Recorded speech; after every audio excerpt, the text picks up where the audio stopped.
जब बचपन से ही किसी की ज़िंदगी में दुख और दर्द भरा हुआ हो। ऐसा बचपन जिसमें उसे अपने फादर का प्यार तो छोड़ो, हर दिन हर बात पर गालियां ही सुनने को मिली हों। ऐसा बचपन जिसमें उसे महज 10 साल की उम्र में ही अपने पेरेंट्स का डाइवोर्स देखने को मिला हो, और वो डाइवोर्स उसके पेरेंट्स के एक्सटर्नल अफेयर्स की वजह से नहीं, बल्कि रोज़ की लड़ाइयों की वजह से हुआ हो। जो अपने स्कूल में हर एक बच्चे से बुलीड हुआ हो, जिसे एक बार उसके स्कूल के बच्चों ने इतना मारा कि उसे हॉस्पिटलाइज होना पड़ा। ऐसा बच्चा आपको डिप्रेशन में या सुसाइड करके न्यूज़पेपर के किसी कॉर्नर में उसकी न्यूज़ छपी हुई मिले तो शौक नहीं लगता। लेकिन अगर ऐसा बच्चा वो हो जिसने कई सारी कंपनियां अपने दिमाग और क्रिएटिव आइडियाज़ के दम पर खड़ी कर दी, जिसकी हर एक कंपनी ह्यूमंस की सोच को कई दशक आगे ले गई है, जैसे मंगल पर कॉलोनाइजेशन करना, ऑनलाइन पेमेंट पॉसिबल होना, ये सारी अचीवमेंट उस बच्चे से जिसका चाइल्डहुड इतना पेनफुल बीता हो। दोस्तों, ये न्यूज़ सुनकर जरूर आपको शॉक लग सकता है। जी हाँ दोस्तों, मैं बात कर रहा हूँ यूनिकॉर्न एंटरप्रेन्योर, मल्टी कंपनीज के ओनर, फोर्ब्स की लिस्ट में ऑल टाइम टॉप 5 में रहने वाले और मैक्सिमम टाइम फर्स्ट पोजीशन पर रहने वाले इलॉन मस्क की। दोस्तों, इलॉन मस्क का जन्म साउथ अफ्रीका के प्रिटोरिया शहर में 1971 में हुआ।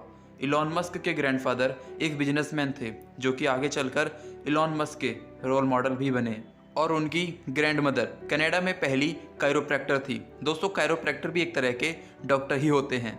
जब इलॉन 17 साल के हुए तब उन्होंने साउथ अफ्रीका छोड़ने का डिसीजन लिया, क्योंकि उन्हें लगता था कि उनके गोल्स अमेरिका कंट्री में पूरे हो सकते हैं। इसके लिए उन्होंने कनाडा के क्वींस यूनिवर्सिटी से 2 साल पढ़ाई की। उसके बाद अमेरिका शिफ्ट होकर अमेरिका के पेंसिल्वेनिया यूनिवर्सिटी से इकोनॉमिक्स और फिजिक्स से ग्रेजुएशन किया। इलॉन की पढ़ाई में इंटरेस्ट की बात करें दोस्तों, तो इलॉन एक इंटरव्यू में बताते हैं कि आज मुझे बुकवॉर्म यानी किताबी कीड़ा के नाम से भी जाना जाता है। एक बार मेरे पेरेंट्स ने मेरे कानों का इलाज भी करवाया, क्योंकि पढ़ते समय मैं पिन पॉइंट फोकस्ड रहता था, और कई बार मेरे पेरेंट्स मुझे आवाज़ देते थे लेकिन मुझे पता नहीं चलता था। इसलिए उन्हें लगा कि मेरे कानों में कोई खराबी तो नहीं।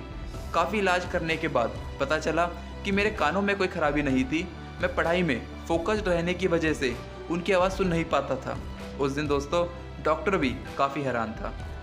अब इलॉन इमोशनल होकर एक बात कहते हैं कि स्टार्टिंग से मैं बुकवॉर्म नहीं था, मुझे बुकवॉर्म बनाया मेरे पेनफुल चाइल्डहुड ने, क्योंकि उस टाइम मैं अपने पेरेंट्स से भी ठीक से बात नहीं कर पाता था, क्योंकि उनमें खुद में ही इतनी लड़ाइयाँ रहती थी। स्कूल में भी दोस्त मुझसे ठीक से बात नहीं करते थे। उस टाइम पर इन सारी टेंशन्स को एस्केप करने के लिए मैं बुक्स पढ़ता था। मैं 10 से 12 घंटे बिना किसी डिस्टर्बेंस या डिस्ट्रैक्शंस के पढ़ता रहता था, और फिर धीरे धीरे मुझे किताबों में ही अलग दुनिया देखने को मिली। दोस्तों, इलॉन मस्क कहते हैं कि पूरे यूनिवर्स में अगर कोई सबसे अच्छा टीचर है तो वो है पेनफुल एक्सपीरियंसेस। और पेनफुल एक्सपीरियंसेस की एक खास बात होती है कि ये सभी की ज़िंदगी में होते हैं, फिर चाहे कितना भी गरीब हो या अमीर हो, पेनफुल एक्सपीरियंसेस हर किसी की लाइफ में ज़रूर होंगे। और ये हमारे हाथ में है कि हम इन पेनफुल एक्सपीरियंसेस से अपग्रेड होते हैं या डिप्रेस होकर किस्मत को कोसकर डाउनग्रेड।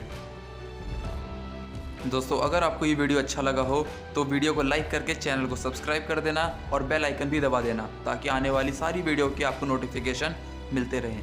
मिलता हूँ अगली वीडियो में, तब तक के लिए गुड बाय।